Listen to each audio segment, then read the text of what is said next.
Друзья, только что завершился третий этап Кубка мира по кросс-кантри в Лиаганге, который запомнится нам не только уже традиционной грязью, но и тем, что правила UCI, оказывается, написаны невидимыми чернилами. Если ты едешь за победой и у тебя громкое имя, правила превращаются в рекомендации. Ну а если ты просто парень на пит-стопе, здесь я немножечко утрирую, то готовься к вылету из протокола. И сегодня мы с вами разберем, как на одном и том же этапе можно получить дисквал за мелкую ошибку, но при этом выиграть золото, протаранив соперницу и срезав полтрассы по газону. Похоже, UCI превращает Кубок мира в шоу двойных стандартов.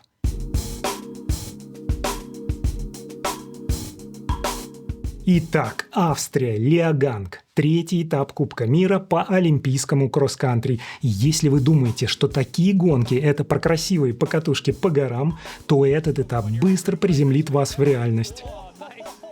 Вообще, Лиаганг – это крупный горнолыжный кластер с лучшим байк-парком в Европе. Но в эти выходные он больше напоминал полосу препятствий для выживания, чем место для отдыха. Кстати, друзья, о Лиаганге я недавно делал ролик, где рассказал о трагедиях, которые участились в последний год на местной трассе. Обязательно посмотрите его, он очень интересный. Ссылочку я, как всегда, оставлю в описании к этому ролику. Но давайте вернемся к нашей гонке. Состояние трасс в этот раз можно было описать одной фразой – грязевой замес. Проливные дожди превратили знаменитые австрийские склоны в скользкое месиво из жижи, камней и корней. Трасса постоянно меняла свой характер. Стоило на минуту выглянуть солнцу, как жидкая грязь превращалась в липкий пластилин, который мгновенно забивал зазоры для покрышек и портил трансмиссии. А глубокие колеи на спусках стали настоящими ловушками. Если ты попал не в ту рельсу, велик просто уезжал из-под тебя. И в таких условиях выбор резины превратился в гадание на кофейной гуще.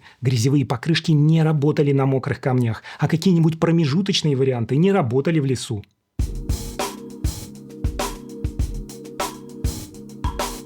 Удивительно, но заехавший на олимпийском кросс-кантри четвертым Бьорн Райли в результате принес подиум своей команде Скотт. Для американца гонка стала настоящей проверкой на прочность. После отличного старта он столкнулся с техническими проблемами. Его снова подвели покрышки, как на этапе Кубка мира в Нове место. Казалось, что шансы на топ потеряны, но Бьорн не сдался. И пока лидеры устраивали разборки в шапке, Райли методично пробивался сквозь грязь и в итоге финишировал четвертым, а уже после дисквалификации соперника получил третье место с отставанием 45 секунд от лидера.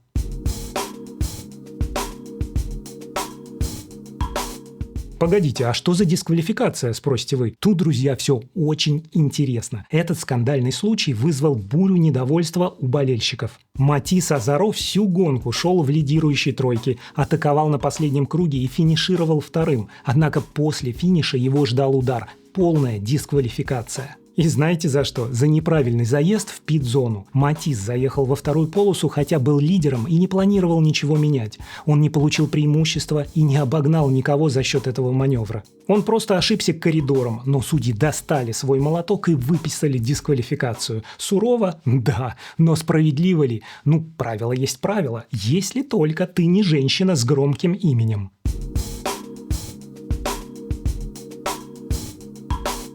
Но перед тем, как перейти к самому интересному в женском заезде, я хочу коротко затронуть андеров. Это гонщики до 23 лет. И там Скотт испортил всем выходные. В категории Ю-23 Пауль Шейль на новеньком Скотт Spark RC забрал сразу 2 победы и в шорт-треке, и в олимпийском кросс-кантри. 22-летний немец выступает за команду Lexware MTB Team. Lexware – это, кстати, крупный IT-бренд, который дает команде бюджет, ну а вот Скотт выступает главным техническим партнером. Для компании Скотт эта команда имеет особое значение, потому что это их официальная молодежная база, где они обкатывают самую перспективную молодежь планеты. В общем, Шейль наглядно подтвердил, что сейчас он один из самых сильнейших андеров планеты. Ну и, конечно же, сильнейший байк – это новый Скотт Spark RC. И, друзья, я делал несколько классных роликов про новое поколение Spark, где полностью разобрал, как он работает и какие у него особенности. Они сейчас появятся на экране, а также я оставлю ссылочки в описании к этому видео, поэтому, друзья, обязательно посмотрите эти ролики, если еще не смотрели.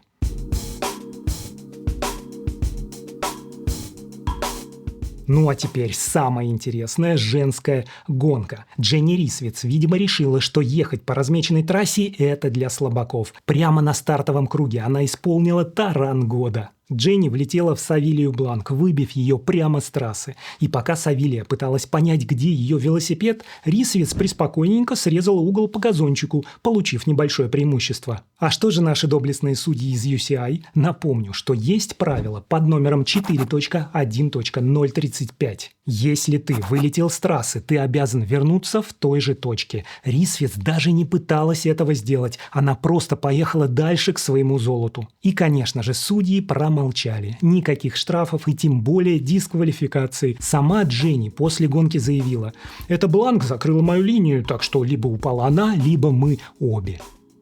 Короче, отличная логика. Если тебе кто-то мешает, просто выталкивай его с трассы. Кстати, Савилия Бланк – настоящий герой. Скатившись на последнее место после падения, она совершила нереальный прорыв и финишировала в итоге 5-й. Вот кто тут настоящий боец, а не любители сокращать путь по травке. И перед тем, как перейти к еще одной звезде женского заезда, друзья, я прошу проверить вашу подписочку на мой YouTube-канал, а также на мой Telegram-канал, где я, кстати, публикую новости гораздо чаще, чем делаю подобные ролики. Ну и, конечно же, друзья, если этот ролик кажется вам интересным, то обязательно поставьте ему лайк. Ну а мы с вами двигаемся дальше.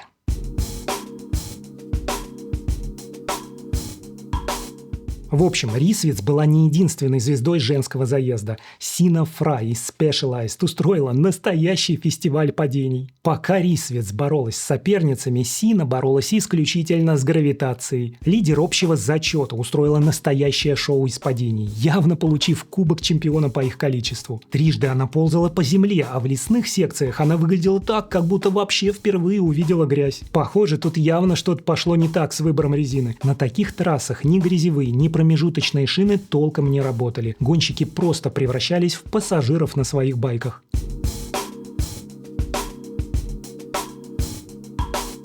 Но давайте с вами вернемся к UCI. Что же это вообще такое было? Что за избирательная слепота? Кстати, все эти события я публиковал у себя в новостной ленте в Телеграм-канале. И там один из подписчиков, Владимир Гришечко, подкинул очень интересную мысль, которую стоит обдумать. И о чем же он написал? С Дженни Рисвиц на самом деле ситуация тонкая. Судьи могли не наказывать ее, потому что она была вынуждена уйти с трассы после столкновения. А не сделала это намеренно, чтобы срезать. В таких случаях судьи часто проявляют лояльность. А вот с Сазаро все еще страннее. Почему трасса была размечена так, что лидер мог случайно уехать не туда? Такие открытые места без ограждений, по идее, должны быть только в фит-зоне. А тут какая-то непонятная траектория. Возможно, это вообще косяк организаторов, а не гонщика. Плюс мы не видим всей картины через экран. Там мог, например, стоять маршал, ну или знаки типа зоны 80, которые повлияли на решение судей. Но я считаю, что в современных правилах столько нюансов, что даже профи в них путаются. А судьи просто трактуют их на свое усмотрение. Согласитесь, что когда за кривой заезд на пит-стоп лишают медали, а за таран соперницы и срез по травке дают золото, выглядит это как минимум очень странно. А как вы считаете, это организаторы накосячили с разметкой или все же Рисвиц просто везет больше всех остальных? Друзья, обязательно пишите свои комментарии, мне будет очень интересно узнать ваше мнение. Ну и, конечно же, лайки, подписочки, а мы с вами увидимся в следующем ролике.